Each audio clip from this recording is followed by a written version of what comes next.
So there's this situation with Jehovah's Witnesses. They're suing a journalist for quote-unquote wiretapping right now.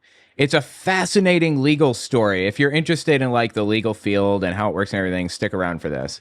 This guy on screen is named Mark O'Donnell. He's been involved in the Jehovah's Witness scene for a long time. Goes to like a lot of the trials in the lawsuits that people bring against Jehovah's Witnesses and things like that. He's a really good guy. I've spoken to him a few times. Anyway, he's like a whistleblower. He's always been very, very deeply embedded in the ExJW scene. And not too long ago, he's being sued by Jehovah's Witnesses right now for millions. Not too long ago, he gets a message from an active Jehovah's Witness, and it's a Zoom link. And the Zoom link apparently goes to a meeting that congregations in this little district are having. Like congregation elders are all having a meeting about how to handle legal claims against them. And it's a meeting with like their lawyer, basically, right? And the lawyer is just explaining, like, keep your mouth shut, don't talk to these people, don't talk to that person, and don't say these things and all of that stuff. And it kind of laid out like the legal strategy that they intended to go with and everything for these congregations. Well, Mark O'Donnell gets an invite to the Zoom meeting, so he joins the meeting. There are only like 6 participants or something like that, and nobody says anything. No, you know, they see him join, they don't even realize, seemingly, and they just start talking legal strategy. They realize after the fact that he was in the Zoom meeting, and then they sued him for wiretapping. The legal argument in his favor is he was invited to this, and they had an opportunity to remove him if they chose to. And it's not his fault if they were too stupid or lazy to look at the list, you know, the attendee list. I don't know how this lawsuit's going to turn out exactly, but it's going to be interesting to see it play out either way. I honestly don't think that Mark O'Donnell has anything to worry about. I think he's going to be fine. Anyway, let's read the article here. It's by Hemant Mehta, friendlyatheist.com. It came out May 15th, 2025. The Jehovah's Witnesses are suing one of their longtime critics for what they claim is illegal wiretapping and an invasion of their privacy. The details, however, suggest a far less nefarious plot and far greater attempt to silence one of the biggest thorns in their side. In 2020, the Pennsylvania Attorney General's office, then led by Josh Shapiro, opened a grand jury investigation into Jehovah's Witness congregations across the state. I remember when this happened. I actually have a video of this.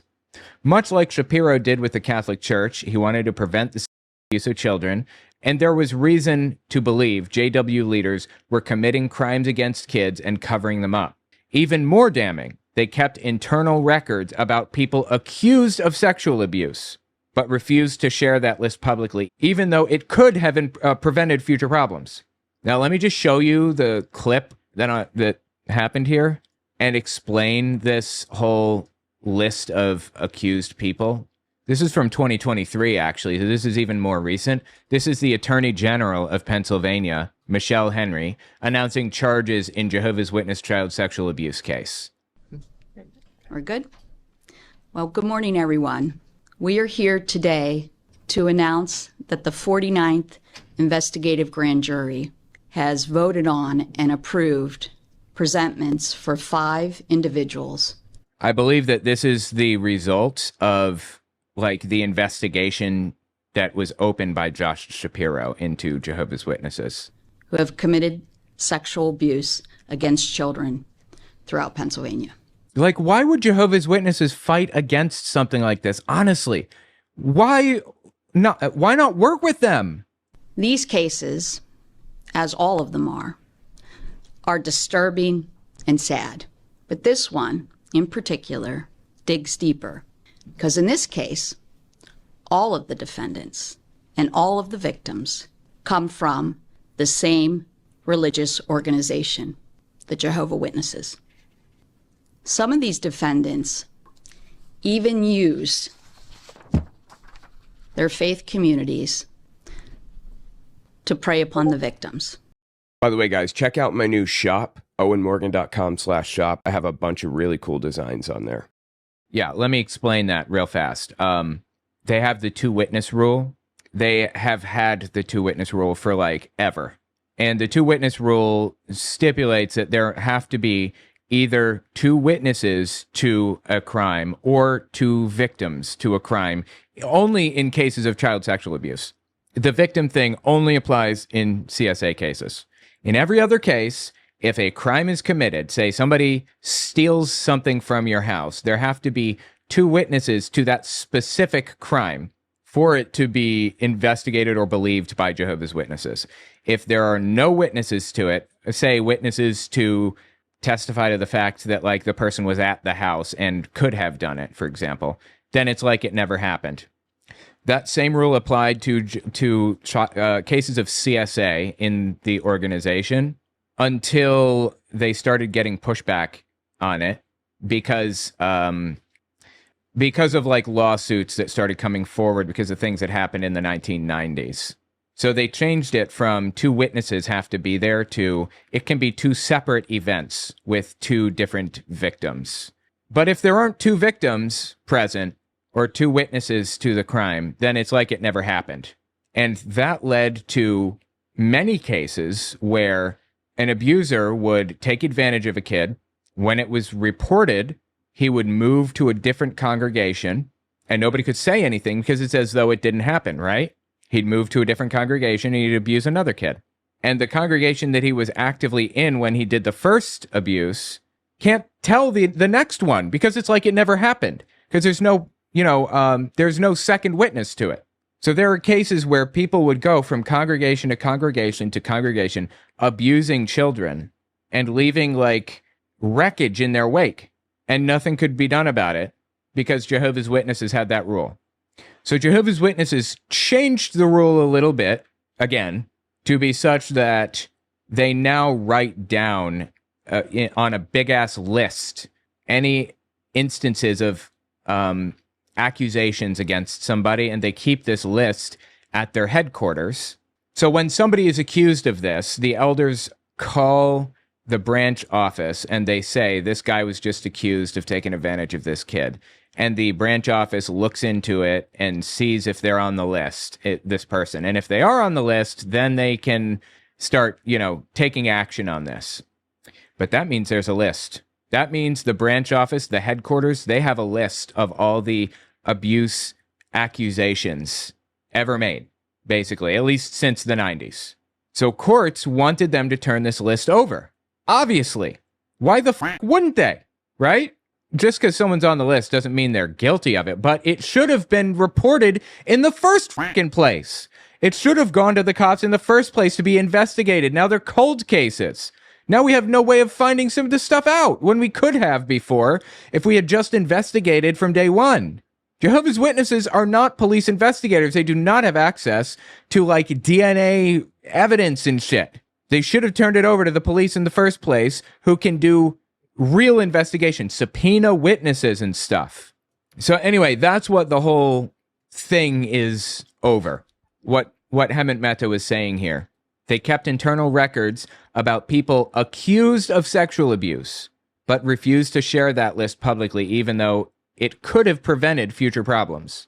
Anyway, let's continue. Mark O'Donnell is one of many former Jehovah's Witnesses who spent his time trying to sound the alarm. He told journalists that he was interviewed by Pennsylvania investigators for the case, largely because he was one of the go-to guys for whistleblowers within the organization. Yeah, that's what we're referring to, the Pennsylvania case there.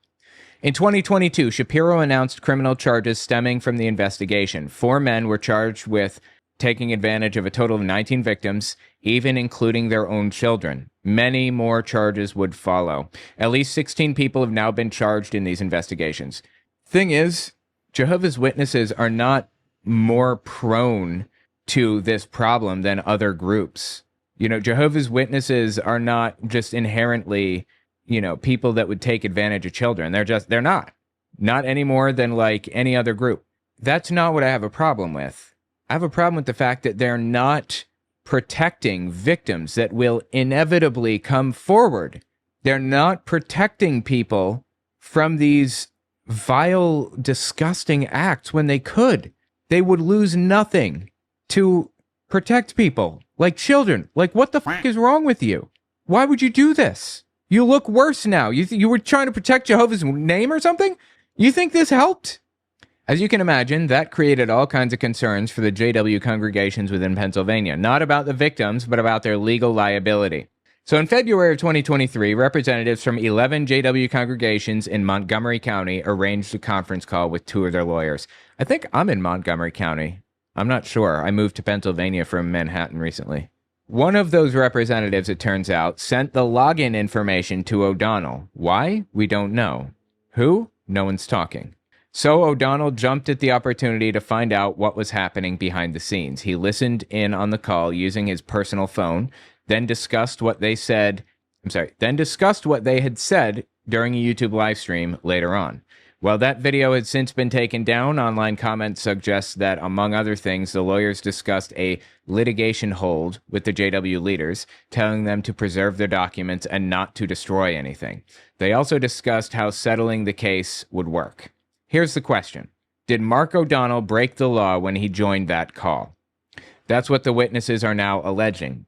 Their lawsuit, while heavily redacted, says his invasion of privacy, quote-unquote, caused reputational harm, quote-unquote, to them.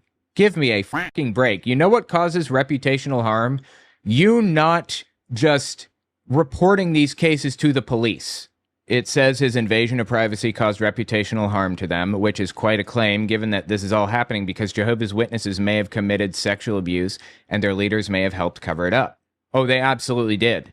I don't know about this specific case. I guess that'll be litigated, but they 100% absolutely did cover it up as an organization. Verified. Been through the courts and everything. Litigated already.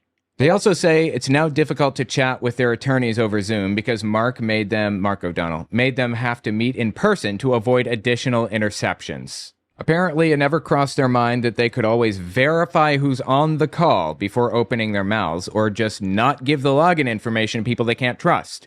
This isn't a real problem. This is an old people not knowing how computers work problem. It's easy to solve. Nevertheless, they're saying O'Donnell broke 4 laws, each of which requires a payout of over $700,000. Here's a quote from the lawsuit. Jehovah's Witnesses demand judgment in their favor and against defendant Mark O'Donnell and an award of actual statutory and punitive damages in an amount in excess of $700,000, along with interest, reasonable attorney's fees, and other litigation costs, and any other relief that the court deems just and appropriate. So they're talking basically $2.5 million is what they're looking for, right? Is that 2.8 million? 700,000 times 4, 28 million, yeah. Or 2.8 million, yeah. The argument in this complaint that O'Donnell violated wiretapping and privacy laws, and the congregations are therefore entitled to 2.8 million plus legal fees, are absurd. It brings to mind how Republicans whined about how a journalist from The Atlantic snuck his way onto one of Pete Hegseth's signal chats, when the journalist was literally invited to the call by a staffer. Accidentally, perhaps, but it wasn't the reporter's fault, and he sure as hell didn't hack his way in. That's what O'Donnell argued in his response. He said he did not violate any laws because he was invited to the meeting and because the plaintiffs waived any expectation of privacy they may have had with respect to the meeting. Furthermore, they were aware of his presence shortly after the call ended, yet didn't say anything indicating their concern. They didn't demand he take down the YouTube video in which he talked about what he heard until nearly a year later. He also argued that much of what he said in the YouTube video was stuff he knew before the call occurred. This week, O'Donnell finally issued a press release announcing a trial date and has been set for October and reiterating that he hadn't broken any laws. He also said that the witnesses wanted him to reveal his sources. That's really what this is about, more than likely. Trying to figure out which elder gave him the information, which they may or may not be able to get. Jehovah's Witnesses as an organization have always been dead set on uncovering the names of people that are critical of them. Like there's a poster on Reddit who posted a picture of like just some spreadsheet, some internal spreadsheet or something that was in the Elder's Manual. I don't even remember now. Dude's name was Dark Spilver on Reddit. And the Jehovah's Witness leadership sued Reddit to get the guy's real name so they could disfellowship him.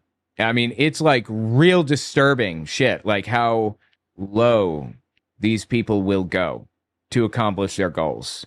I don't think that worked out. I don't think they unmasked Dark Spilver, but the point is that they're desperate to do whatever it takes to get information about these people, about whoever is critical of them, basically. And it's just vile. It's just vile, disgusting trash. Like, it is such a trashy thing to do, to try to force somebody to reveal the source like that. The investigation and publishing of accurate information about child abuse within the Jehovah's Witness Church is essential and reflects similar reporting about other organizations and religious groups. Without this reporting, the cries of victims often go unanswered and their stories buried beneath an illusion of justice. 100% agree on that one. Turn off my air conditioner. It's cold. My mission has always been to shed light on these crimes, force change, and do so without cost to the public. While I am limited in what I can say now, I'm grateful to the public that can see what has happened for themselves. O'Donnell hasn't asked people for donations. It seems like his goal right now is simply to make sure people are aware of the story. I reached out to him for comment days ago, but he's not yet responded. I talked to him, haven't met to talk to him. I'm wondering, maybe his lawyer advised him not to talk about it? I don't know. He's not hard to reach, is what I'm saying. I'd love to know why he's putting this information out there now, given that the case has been unsealed for several months and his legal response to the plaintiffs was made in December of last year. Even without those answers, though, this is a case worth watching. A journalist was given access to a phone call by a participant and reported on what he heard.